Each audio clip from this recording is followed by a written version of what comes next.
Bonsoir chers téléspectateurs, vous qui nous suivez d'ici et d'ailleurs, sachez que c'est toujours un honneur, pour ne pas dire un privilège pour nous, quand il s'agit d'être bien sûr en votre compagnie.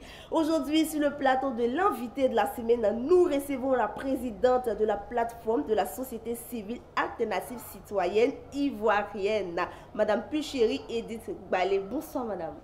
Bonsoir. Alors comment vous allez? Très bien, merci. Ah, je vous sens un peu trop dans la joie aujourd'hui. Hein. Apparemment, il y a beaucoup de choses que vous avez à nous dire, n'est-ce pas? Non, c'est votre présence qui me fait sourire. Sinon, par rapport à la Côte d'Ivoire, on a beaucoup d'inquiétudes. D'accord.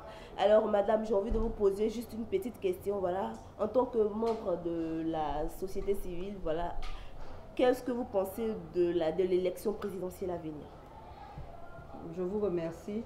Je voudrais d'abord saluer les auditeurs et aussi la direction de Direct Info Abidjan de nous donner l'opportunité de nous exprimer face aux questions d'intérêt national. Donc par rapport à l'élection présidentielle, nous avons beaucoup d'inquiétudes. Beaucoup d'inquiétudes parce qu'au plan politique, nous pensons que les choses sont mal parties. Les choses sont mal parties parce que nous sommes dans une Côte d'Ivoire en crise. Certains diraient que la crise est passée, mais nous pensons que nous sommes dans une Côte d'Ivoire en crise, dans une Côte d'Ivoire qui n'est pas encore réconciliée, et c'est dans ce contexte-là que nous préparons des élections.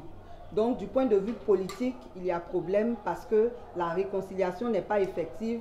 Le dialogue politique également est rompu entre l'opposition et le parti au pouvoir, alors que c'est ensemble qu'ils devraient trouver les meilleures solutions pour des élections apaisées. Du point de vue technique, c'est encore pire parce que l'organe même qui organise les élections est déjà contesté.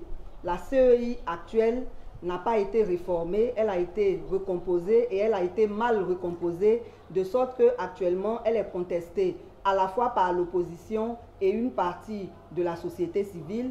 Malgré cela, elle organise les élections, elle n'a pas non plus pris la peine de consulter l'opposition pour élaborer le calendrier électoral qui lui aussi est contesté par l'opposition. Malgré cela, le calendrier suit son cours et d'ailleurs après-demain, ce sera la fin de l'actualisation de la liste électorale alors que la majorité des Ivoiriens n'est pas encore inscrite sur cette liste. Nous parlons précisément des nouveaux majeurs qui ont beaucoup de difficultés pour s'inscrire sur cette liste pour plusieurs raisons.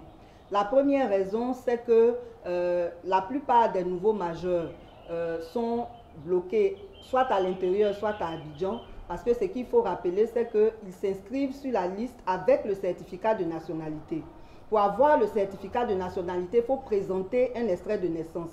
Pour obtenir son extrait de naissance, au cas où on ne l'aurait pas, il faut aller dans la commune où on a été déclaré à sa naissance pour renouveler cet extrait. Malheureusement, avec l'isolement d'Abidjan, c'est un problème parce que les déplacements ne sont pas facilités entre Abidjan et l'intérieur du pays. Donc les nouveaux majeurs qui sont à l'intérieur du pays ont des problèmes pour venir à Abidjan et ceux d'Abidjan ont également des problèmes pour aller à l'intérieur du pays. Ce qui fait que beaucoup de nouveaux majeurs ne peuvent pas se faire établir un extrait de naissance, encore moins avoir leur certificat de nationalité. Par ailleurs, il y a certains nouveaux majeurs qui malheureusement n'ont pas d'extrait de naissance. Et quand on n'a pas d'extrait de naissance, la procédure est telle que de la sous-préfecture à la justice, pour revenir encore à la sous-préfecture, on fait un total de 20 jours dans la procédure pour obtenir un nouvel extrait de naissance. Ce qui veut dire que ceux qui ont entamé cette procédure avant la période d'inscription sur la liste électorale, certains n'auront pas eu le papier que l'opération serait close. Et donc, il y a un véritable problème quant à tout ce qui concerne l'organisation même des élections sur tous les plans, qui nous fait dire que les élections à venir sont vraiment inquiétantes parce que techniquement, on n'est pas vraiment prêt, politiquement non plus, et il y a beaucoup de problèmes entre les politiques, notamment les opposants qui sont persécutés avec les 20 ans qu'on a distribués à tous les candidats. Nous, en tant que société civile, depuis le début, on a prescrit un dialogue inclusif. qui consiste à réunir autour d'une table toute la classe politique et la société civile pour trouver un consensus qui permette d'aller réellement à des élections apaisées. Donc, pour répondre à votre question, nous dirons que nous pensons que les élections à venir ne sont pas rassurantes. Également, vu la crise sanitaire que traverse le monde, principalement la Côte d'Ivoire, pensez-vous que les élections présidentielles doivent être reportées? Les élections présidentielles sont liées à l'organisation de ces élections. Partout dans le monde actuellement, malgré la Covid-19, il y a des élections qui se tiennent. Ça veut dire qu'en Côte d'Ivoire aussi, on peut organiser les élections si nous le voulons, mais c'est une question d'organisation. Le problème avec le pouvoir en place, c'est que même pour les petites opérations, on n'a pas su créer les conditions de respecter les mesures barrières. Par exemple, quand on a dit que l'intérieur du pays, le gouvernement a annoncé à un moment donné que depuis le 21 avril, il n'y avait plus de cas de Covid à l'intérieur du pays. Et par rapport à cela, ils ont décidé que toute personne qui voudrait aller à l'intérieur du pays se fasse dépister. Évidemment. Le lendemain, les centres de dépistage ont été envahis. Au lieu de trouver la solution pour discipliner ceux qui vont se dépister, on a annulé la décision. Comme si on n'avait pas la capacité de discipliner les gens, d'organiser les choses de façon correcte. Donc l'élection présidentielle se tenant en un seul jour pour toute la population majeure ivoirienne, si le gouvernement prend des bonnes dispositions, moi je pense que les élections peuvent se tenir. La Covid n'est pas une raison suffisante pour reporter les élections. D'accord. Que pensez-vous des mesures prises par le gouvernement en vue de freiner la propagation du virus? Vu que le gouvernement a pris plusieurs mesures, alors que pensez-vous de ces mesures? Nous pensons que ces mesures, non seulement ne sont pas adaptées à nos réalités, mais elles ont été très mal mises en œuvre. Pourquoi nous disons cela? En ce qui concerne les mesures barrières, il n'y a pas de problème, hein, c'est standard. Dans tous les pays, c'est les mêmes choses. Il faut se laver les mains, voilà, tout ça. Voilà. Tout ça, c'est vraiment standard et ça s'applique à tous les pays. Mais les mesures spécifiques qui ont été prises, comme le confinement qui a été pris dès le départ, et toutes ces mesures de soutien aux populations qui ont été prises, dans le fond, ce n'est pas de mauvaises mesures, mais nous disons qu'elles ne sont pas adaptées à nos réalités parce que notre pays repose beaucoup sur le secteur informel. C'est un secteur qui vit au jour le jour. Ce sont des personnes qui ne peuvent pas se payer le luxe de ne pas travailler un seul jour. Et on a décrété un confinement à Abidjan, on a fermé certains commerces, on a fermé même des marchés.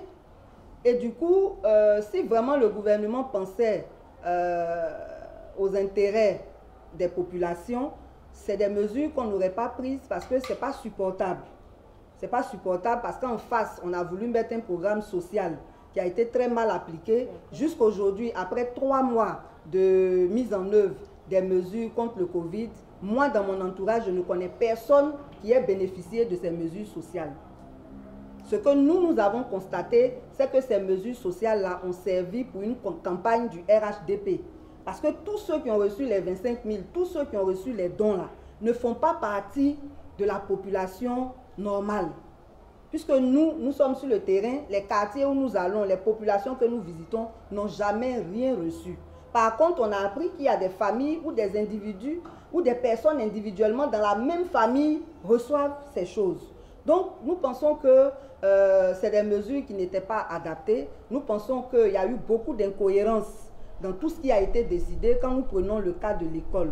L'école, ce n'est pas un jeu. Il s'agit de former nos enfants, il s'agit de l'avenir de nos enfants.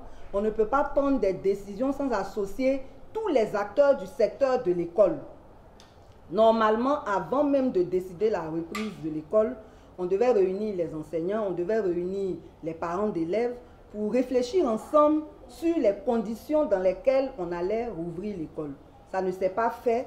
Et qu'est-ce qu'on a constaté? C'est que la majorité des écoles n'ont pas été désinfectées, ce qui était nécessaire.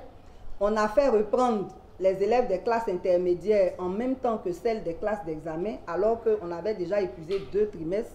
Il y a des pays où les gens ont plutôt comptabilisé ces 2 trimestres pour pouvoir épargner ceux des classes intermédiaires. On aurait pu faire la même chose, de sorte que les élèves des classes d'examen aient tout l'espace qu'il leur faut pour bien se former. Dans tous les cas, nous pensons que, comme nous l'avons dit là, il y a vraiment beaucoup d'incohérences. Toutes les mesures qui ont été annoncées n'ont pas été bien appliquées, de sorte que la plupart des Ivoiriens sont insatisfaits de tout ce qui se passe. Même la décision de faire venir les élèves à Abidjan ou aller à l'intérieur. Quand on nous en a parlé à la télé, on a eu l'impression que les cas étaient gratuits ou qu'alors les cas seraient subventionnés. Mais au finish, on s'est rendu compte que ce n'était pas le cas. Ce qui fait qu'au moment où je vous parle, ceux qui sont à l'intérieur du pays, qui devaient revenir à Abidjan, qui n'ont pas les moyens, sont encore là-bas. Parce que non seulement les coûts des cas ont augmenté. Vous prenez par exemple Korogo, c'était 10 000, c'est devenu 16 000. À Diokwe, c'était 7 500, c'est devenu 10 500. Tout a augmenté. Donc, il y a 2 semaines déjà, il y a une élève qui se plaignait qu'elle n'avait pas pu venir parce que ses parents n'avaient pas les moyens. Mais quand elle vient pour 2 semaines, là, elle suit les cours pendant combien de temps? Et puis après, c'est les examens. Donc, nous pensons vraiment qu'il y a eu beaucoup de tâtonnements. On en a parlé dans la plupart de nos 10 minutes. Et nous pensons qu'il faut corriger tout ça et faire les choses selon nos réalités. Ça sera plus correct, plus honnête aussi de la part du gouvernement. Alors, que pensez-vous de l'environnement sécuritaire en Côte d'Ivoire? Nous pensons qu'à 4 mois des élections, c'est vraiment inquiétant qu'on enregistre plusieurs attaques terroristes en moins d'un mois. On a eu l'attaque de Kafolo, l'attaque de Gaillard, et nous pensons donc qu'il y a un problème puisque les frontières sont fermées. Comment ces terroristes-là ont pu avoir accès à notre pays pour venir s'en prendre à nos forces de l'ordre au point de tuer une dizaine d'entre eux? Mais en plus de cela, dans le quotidien même des populations, on a constaté l'apparition d'un nouveau type de mendiants qui inquiète tout le monde, qui intrigue tout le monde. C'est des mendiants assez particuliers qui sont en groupe, qui sont habillés de façon, on ne va pas dire bizarre, mais en tout cas, ils sont habillés, ils sont enturbanés, voilà, de manière étrange, ils sont enturbanés et on ne comprend pas comment, d'où ils viennent, qui ils sont, comment ils ont pu accéder à toutes les villes du pays alors que les frontières sont fermées. Parce que de façon apparente, ce ne sont pas des populations ivoiriennes. Alors le temps qui nous est imparti est pratiquement déchiré. Alors quel appel pouvez-vous lancer à toutes ces personnes même qui nous suivent en ce moment? À toutes les personnes qui nous suivent, nous voulons leur demander vraiment de faire tout ce qu'elles peuvent pour se faire enrôler. Parce que même si les élections ne se présentent pas bien, il faut être prêt au moment où elles se tiendront. Il faut non seulement se faire enrôler pour la liste électorale, il faut également se faire enrôler pour la carte d'identité parce qu'en dehors de l'élection, elle nous sert dans toutes nos démarches administratives, financières, sociales et tout ça. Donc on leur lance un appel par rapport à ça.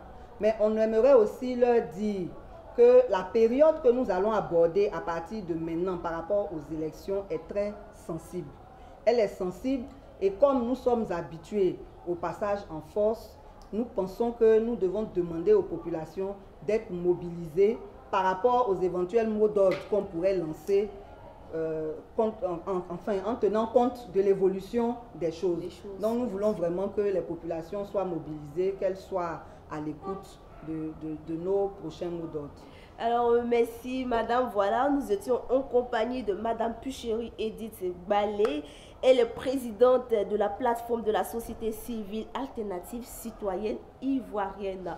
Tâchez de prendre soin de votre santé, respectez toujours les mesures barrières. Voilà, d'ici là, portez-vous bien. Au revoir et à bientôt pour notre numéro de l'invité de la semaine. Au revoir.